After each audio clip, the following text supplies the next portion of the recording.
बाईचा खूप घाईचा,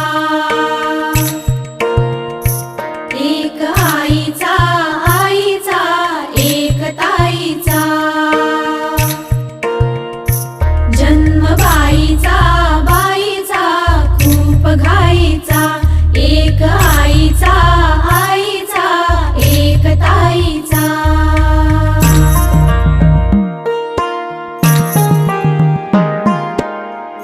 Mm-hmm.